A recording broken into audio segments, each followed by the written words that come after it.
Yesu nashimwe cyane, ndabashuje mwese amahoro y'Imana bane namwe. Uyu ni umwanya w'ijambo ry'Imana, mwene data urimo urandeba, ukaba urimo urumviriza ubutumwa bwiza. Ndakwinginze kubw'imbabazi z'Imana, ibitekerezo byawe washize kure, nukuri nubigarure, nugarukiza aho ngaho kugira ngo ufate Bibiliya. Niba by'ukuri ufite Bibiliya uyifate maze wisomere. Haleluya.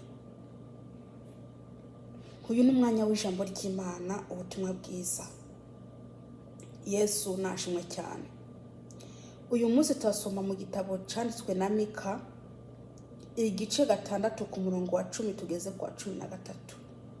Mika igice 6 ku murongo wa 10 tugeze ku wa 13. Yesu nashimwe cyane. Reka dusenge Imana. Data twese ndagushimiye ku uyu mwanya mwami Yesu Kristo unyemereye ngo nasame nawe uvuge. Ndakweretse bano bene data bo muri Kristo Yesu bagiye kumviriza ubutumwa bwiza. Mana ndakwinginze n'abantu batarakumenya, Mana ubagiye neza. Umuntu wese wese atarakumenya ari bwumvirize no video, Mana buno butumwa bwiza ndakwinginze umugiye neza, umuhagakiza umwuka wera mwami Yesu amusunikire kwihana, ntaziyongere gukora ibibi mu izina rya Yesu Kristo Nazareti. Ndakwinginze data twese n'ababandi bakumenye ariko bakaba baragiye kure yawe, ndakwinginze Yesu Kristo ubagarure. Haleluya, ubagarure mu izina rya Yesu Kristo Nazareti. Data twese mu ijuru ndasengeye abakobwa, abasore, abamama, abapapa bagire neza Mana, abarangaye ugende ubagarure mu izina rya Yesu. Mwami Yesu ndakubise hasi imyuka mibi yose mu izina rya Yesu Kristo Nazareti.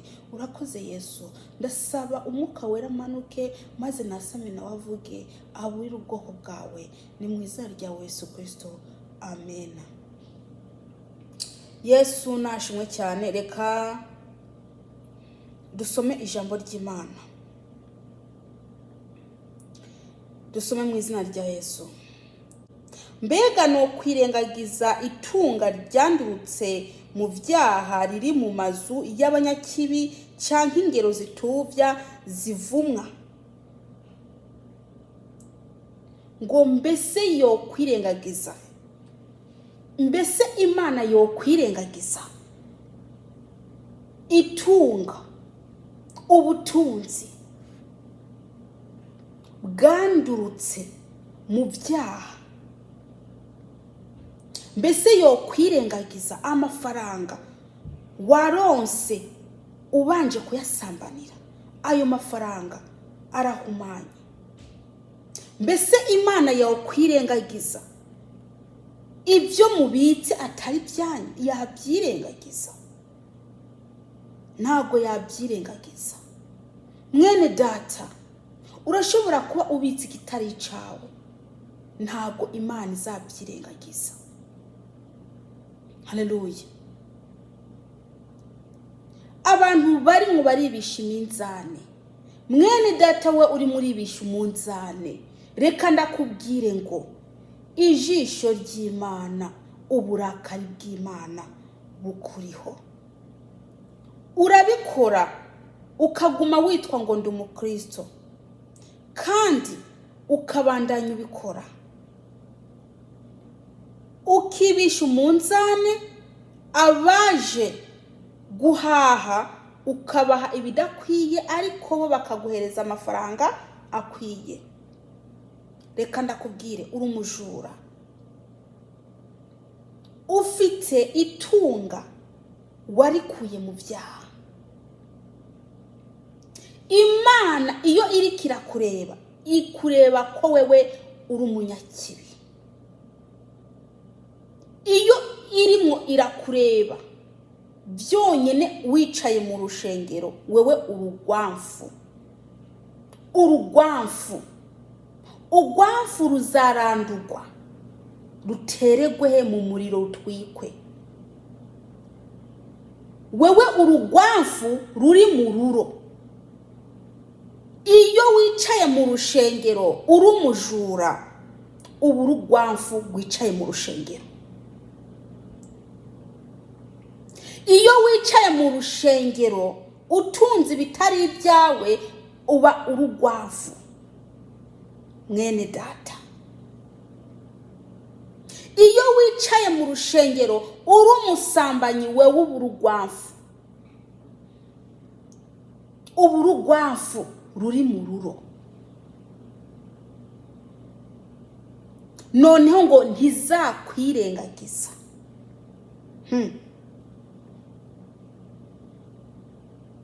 Ngo ntago izakwirengagiza mwene data.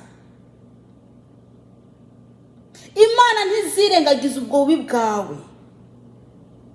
Imana ntago izirengagiza ubwo bwicanyi bwawe. Imana ntizirengagiza ubwo busambanyi bwawe. Imana ntago izirengagiza uko gukuramo inda kwawe. Imana ntago izabyirengagiza. Aba mama n'abakobwa muri ko ngo hajya ngo mwagiye mu maraso, muri ko murishiramwo ibintu mu mibiri yanyu, mvuge mu gitsina, mukishiramwo ibintu ngo muri ko muragira iki, ngo mbese ngo amaraso ngo ntasesekere. Kandi ababwire ntimushushanwe n'iby'iki gihe, yamara muhinduke rwose mugize imitima misha. Haleluya.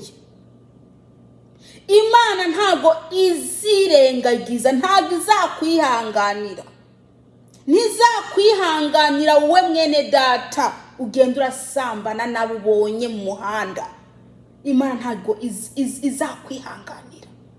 Ntizakwihanganira. Kuva igihe yakuburiye n'ubu ukaba utarahinduka, reka ndakubwire ngo Imana iraje. Imana irisidukiye. Imana irisidukiye kandi ije gukubura. Izahera hejuru imanuke igeze ku bakristo, kuko abo bose barimo barakora ibyaha. Bakora ibyaha bihishije. Murafite ugwangano, wanga mugenzawe, muririmba hamwe, mukurana umurimo w'Imana, mugashaka kubica, abandi mukagendana uduheko, abandi mukirirwa mu bapfumu. Ijambo rivuga ngo ntihakagire izindi mana umbangikanya. Ariko mwebwe muva mu rushengero mugaca mugenda no mu bapfumu mukaja gushaka imiti. Imana izakwisidukira. Imana izahera hejuru imanuka ikubura igeze mu bakristo. Niba wowe uri murabikora ugira ngo ijisho ry'Imana ntikwera kureba, reka ndakubwire ngo ijisho ry'Imana rikwera kureba. Nubwo bikora bariya bakuzi batabibona ukabikora wihishije, reka ndakubwire ngo hari uri murabikorera, Imana ibirimo irakureba. Imana ibirimo irakureba. Haleluya. Urazi ukuntu bisesemye gushima Imana ngo Imana yampaye iki, yamara atariyo yabiguhaye. Birateye iseseme. Imana irababara. Haleluya. Wewe uri muranyumviriza ukabuzi ko ukiri mu nzira mbi, niba uzi ko uri umupagani wo mu rushengero, wewe ukabuzi ko uri umupagani wo mu rushengero, reka ndakubwire ngo Imana irisidukiye. Imana irihagurukiye, irahagurutse, iraje, kandi nta muntu n'umwe afite uburenganzira bwo kuyihagarika. Nta muntu n'umwe azayibuza gukora akazi kayo, kubera ko mwaraburiwe, mwarabwiwe kenshi muranga kumva. Mwabwiwe kenshi muranga kumva. Hari abo Imana ije gukubita, hari abo Imana ije gukubita mwene data muranyumviriza, hari abo Imana ije gukubita kubera ibyaha muri ko murakora. Haleluya. Imana n'umunyembabazi, siko ari nkorababesha ngo Imana ni inyembabazi, sibyo? Sikuri kuravuga. Imana igira umuntu imbabazi, uwo muntu ari we yazisabye, asaba imbabazi, Imana zimugira. Ariko wewe wiciye mu rushengero uri umurozi, uri umupfumu, uri umukinzi, usambana, wibubesha, ukora ibya bitandukanye, ngo Imana irakugira imbabazi, iraje kukudiha. Yesu Kristo yarinjiye mu rushengero asanga abantu baracurizamwo, yarabisoho, yarabisanzaza byose, yarabisanzaje. Mwene data ufite amatwi, we uri muranyumviriza, wewe ugikora ibyaha ukanabikwera mu nzu y'Imana, wewe wica uri mu nzu y'Imana, wewe uri umurozi uri mu nzu y'Imana, reka ndakubwire ngo Imana izagutabagura. Imana izagutabagura, ntabwo izakwihanganira. Ntizakwihanganira. Yakwihanganiye kuva kera, ariko waranze kumva. Reka ndakubwire ngo irisidukiye. Imana irisidukiye. Ntibona ubwo bumini mugenda mwambaye ngo muraba Kristo, ngo mwaramenye Yesu Kristo, muri ko murasebya Kristo, ngo mwambaye ubuntu bupfuye, ubuntu bupfuye kabisa, ububanu bumini ubuki bwose mukishiraho ngo muraba Kristo. Imana irahagurutse. Bese uzi guteka Imana ikiri ku ntebe y'imbabazi? Ntabwo uzi ko Yesu aje gutwara umugeni we. Mwene data mu biki? Ibyo byawe uri murakora ibyo bizakugiraho ingaruka mbi. Ibyo ngibyo nibyo bizakwica nutabireka. Ijambo ry'ejo, Imana ikubona nk'umupfu kandi bagutazira ngo uri muzima. Abakubona babona kuri muzima, ariko Imana ikabona kuri umupfu wapfuye. Yesu natugiye neza. Tugende ku murongo wa 11. Abafise umunzane ubesha n'isaho iri mu bigeresho bihendana, mbega nobita abatunganye? Abafite iminzani besha, abibisha iminzani, abagurana abantu kugira ngo baronke inyungu, abo ngabo Imana yabita abatunganye? Ico ni kibazo kandi nawe urafite inyishu. Abo ngabo Imana yabita abatunganye kari babuziye mu rushengero? Abibisha iminzani baruziye mu rushengero, nibo buzuye rero, baruzuye.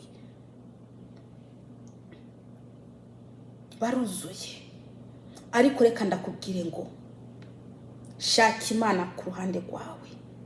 Mwene data, ni waja mu rushengero ukabona ruruzuye, ntuzavuge ngo bose ngo niko arabageni. Wewe shaka Imana ku gatwe kawe, uyishake ubunebwute kabisa, kubera ko buri muntu azabazwa. Umviriza, buri muntu azabazwa ibikwiranye n'ibyo yakoze. Azabazwa ibyo yakoze. Buri muntu azabazwa ibyo yakoze ku gatwe ke. Kandi Yesu Kristo azahemba buri muntu wese ibikwiranye n'ibyo yakoze. Haleluya. Mwene data muranyumviriza, wewe uriyizi, wewe n'umutima wawe uriyizi ubu uriwe n'ingendo yawe n'imvugo yawe n'ibitekerezo byawe wewe uriyizi aho uri wewe aho wicaye niba wicaye mu ofisi yawe uri murandeba niba wicaye mu ibasi uri murandeba niba wicaye mu rugo rwawe niba wicaye hanze wewe n'umutima wawe mbese uriyizi ubu uriwe uko uhagaze wewe ubwawe urakuzi urazi ko waraye wikinisha urabizi rwose urazi ko wipfujije umugore wabonye umuntu arimo atembagara mu muhanda n'agakabutura ugaca utangira kumwipfuza urabizi wowe n'umutima wawe reka rero kugira iki reka kubika ibyaha muri wewe reka kubika ibyaha muri wewe kubera ko urashobora gupfa umwanya wari wo wose upfuye rero uramenya nta munyabyaha azigera aja mu bwami bw'Imana nta munyabyaha azigera aja mu bwami bw'Imana wewe uvuga ko uri umukristo yamara umupagani wo mu rushengero wewe urugwamfu mu ruro ugwamfu rwihishije mu ruro wewe urugwamfu rwihishije he mu ruro buri munsi ufata ibiri ugenda ku rushengero buri munsi ugiye kudiyakona buri munsi urugwamfu buri munsi ugiye kuvuga ubutumwa urugwamfu buri munsi ugiye kuririmba wewe urugwamfu kabisa ruri mu ruro abandi bakadiyakona nawe ukajamwo yama urugwamfu ruzarandurwa barufunge hanyuma bamara kurufunga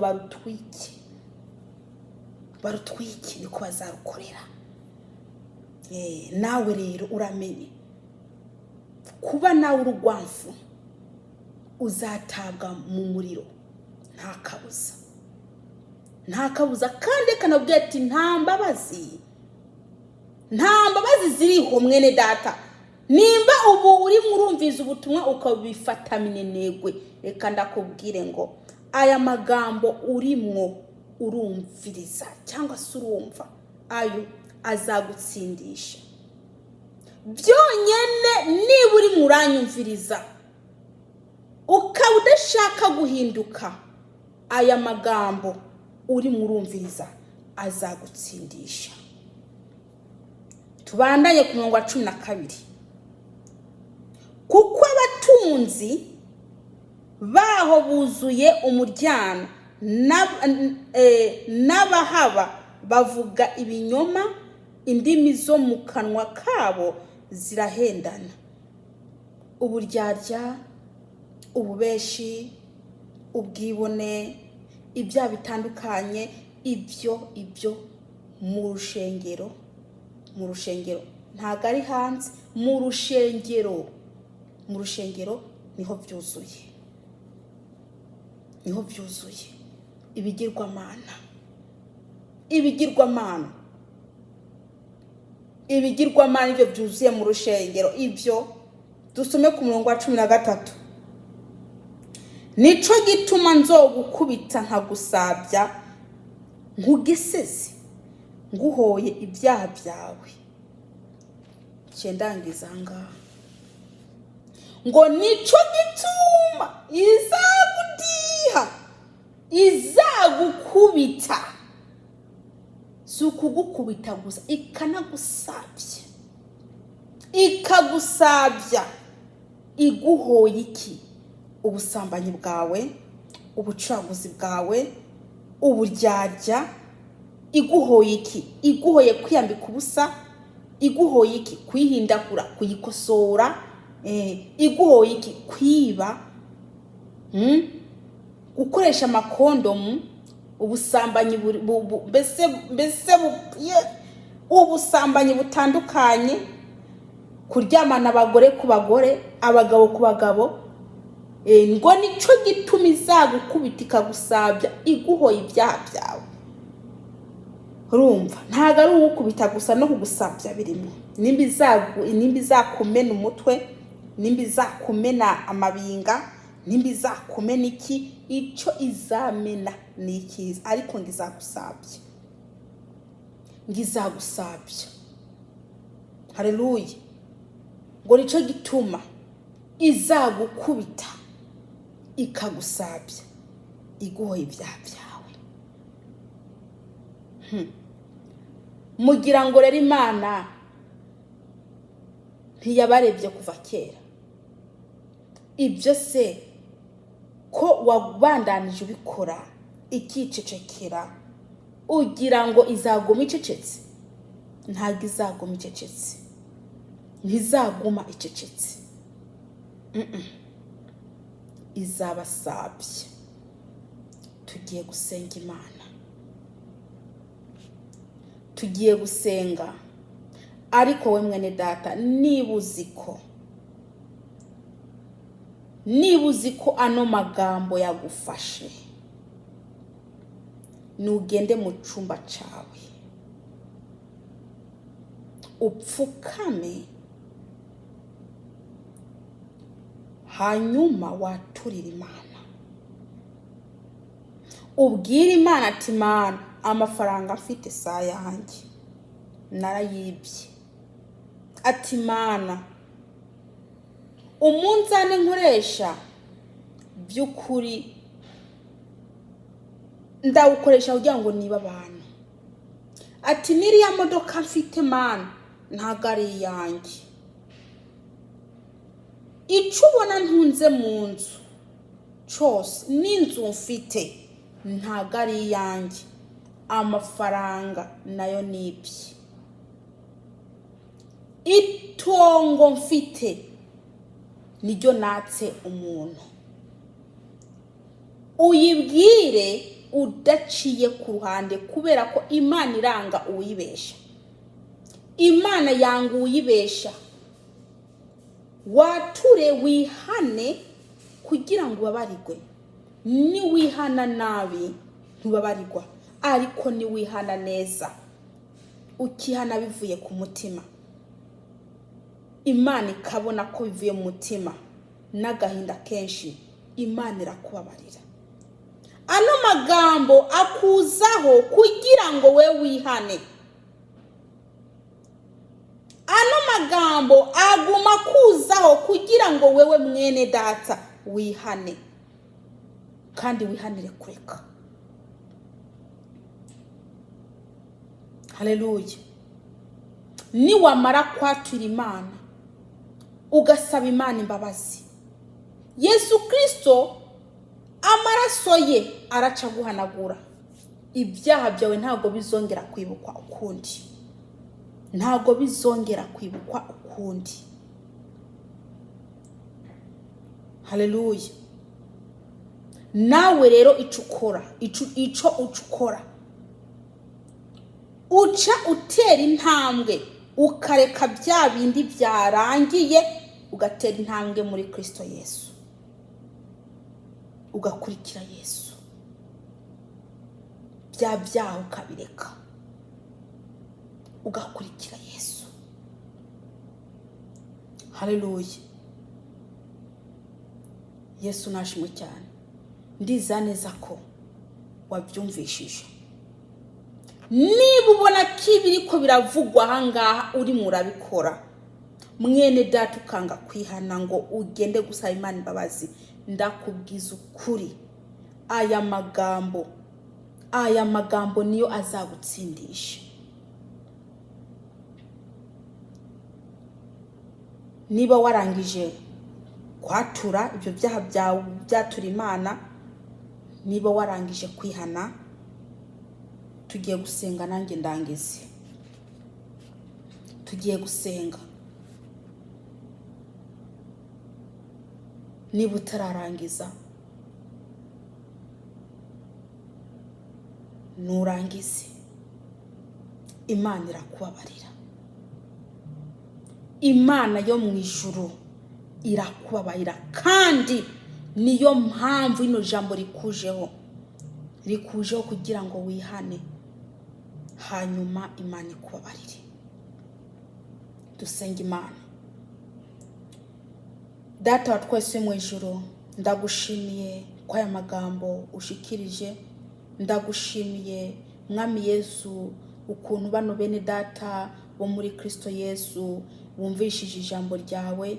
Mana, abo ubona barimwo baratura bakwatura ibyaha bihana, ndakwinginze mwami Yesu ubasibe mu gitabo cyo kurimbuka maze ubandike mu gitabo cy'ubugingo. Mu izina rya Yesu ndabasengeye. Mana Data, mu izina rya Yesu ndakwinginze ubaha imbaraga zo kunesha ibyaha.